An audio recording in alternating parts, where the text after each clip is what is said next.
I just have to say one thing about the eclipse, okay? The eclipse is April 8th.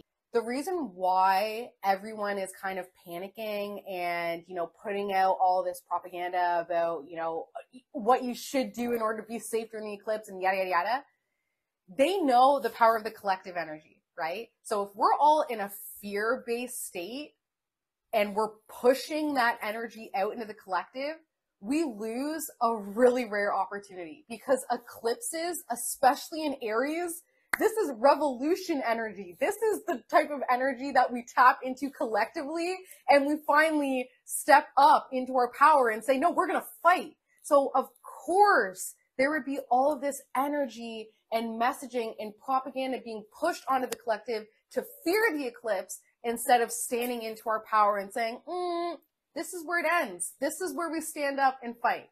So that's all I have to say. When it comes to this eclipse on April 8th, the full eclipse in Aries, please do not feed in to the fear of it. It is such a powerful, powerful, rare opportunity to really tap into the Aries energy of eclipsing out what is no longer serving us. So fighting for what is no longer serving us. And I can guarantee you on a collective level, that's a lot.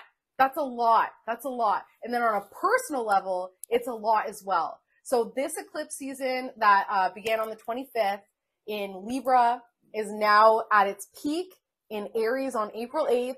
And it is asking us to eclipse out what is no longer serving us and allow it to unfold as it should. Keeping in mind that eclipse energy, it does happen, but it is a natural phenomenon, right? So when we have these phenomenons happening, it's a rare opportunity for us as well in our human bodies to take advantage of that and eclipse out, do something that we would never do, that would be very rare, right?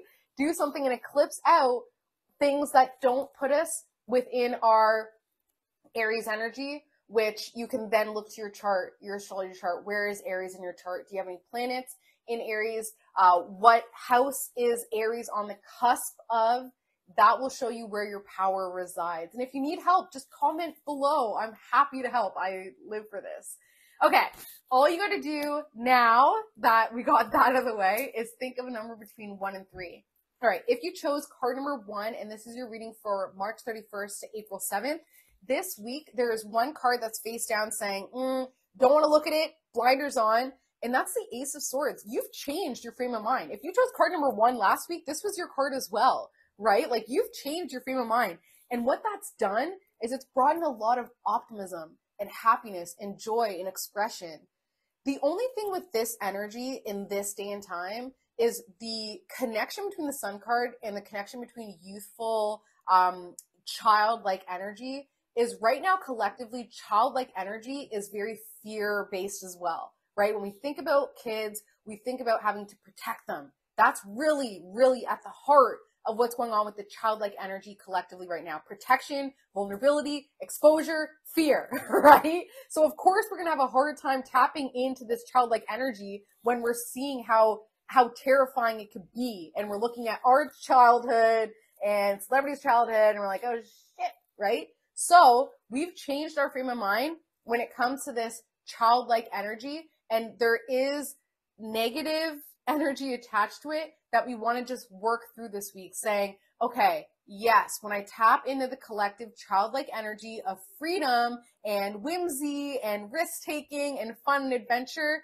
there's that element of fear and protection and vulnerability and exposure, but that adds to it because part of the risk of being a child is getting hurt, right? Obviously not in the way that we've been seeing, but it is in a way of pain and trauma in order to grow from it, right? In order to heal that trauma. So this week we have an opportunity to change the way we think about victory, be more childlike, but from an adult perspective. So it's way more empowering to be a kid. Ask any Capricorn. It's way more empowering to have a childlike mentality within the framework of an adult body and an adult awareness, right? So it's not talking about immaturity. I'm talking about basically allowing yourself to tap into the energy of immaturity when it is appropriate to do so. And this week, it is appropriate to do so. So have fun. All right, if you chose card number 2, there are 2 people here. One is a masculine fire sign, male energy, Leo, Aries, or Sagittarius. The other one is a young earth sign, so a Capricorn, Taurus, Virgo. However, this card came out afterwards and it ended up being kind of like a cross that this masculine fire sign bears. So this masculine fire sign, whether living or past, is here providing you with a sense of security. However, this young earth sign crosses that. So the masculine fire sign will give you the vibration and the frequency of spontaneity, risk-taking, fun, adventure. But then you have this young earth sign that kind of likes to throw a wrench in things. Because with earth energy, if they're not in a good mood, like they really do want to be destructive. Venus and Taurus, or Mars and Taurus when they're angry is destructive energy. Like that's what breaks down a foundation. That's Taurus energy. Capricorn energy, same thing. Capricorn energy, when you think about a mountain goat, there has to be a breakdown on that mountain in order for the goat to scale. So of course the mountain goat is hoping for breaks and cracks in that mountain, in that earth, in that foundation, because it's the only way that they can go out. Capricorn energy, a lot of times they tend to, I'm generalizing here, step on things in order to get higher up. Things could be people, places, things, right? They step on in order to elevate. Virgo energy, same thing. They're the ones doing all the work in the group project, but putting everybody's name on it, but then also forming the resentment, right? I did all the work. Yeah, but you credited me when you didn't have to, right? So this earth energy ends up wanting to block your opportunity for security that this masculine fire sign is bringing. And it's just about empowering this earth energy to say, listen, I keep turning them upside down because they are so, they're so grounded. They need to be more empowered. How can you find ways to empower them so that you can continue to embrace the security that this masculine fire sign is providing for you? Okay, last card number 3, which is interesting because April 8th is the eclipse. It is the death card with the moon card. Someone just posted on TikTok being like, pulls a death card, must be killing it. So this eclipse season is reminding you that death is important, right? It's natural. It's important. So something is dying. You might as well have that energetic funeral for it, or for them, for the relationship, for whatever. Have that energetic funeral. Maybe it's for a job that you don't want anymore. Just start putting out the energy that it is dead to you and you don't want to go back there.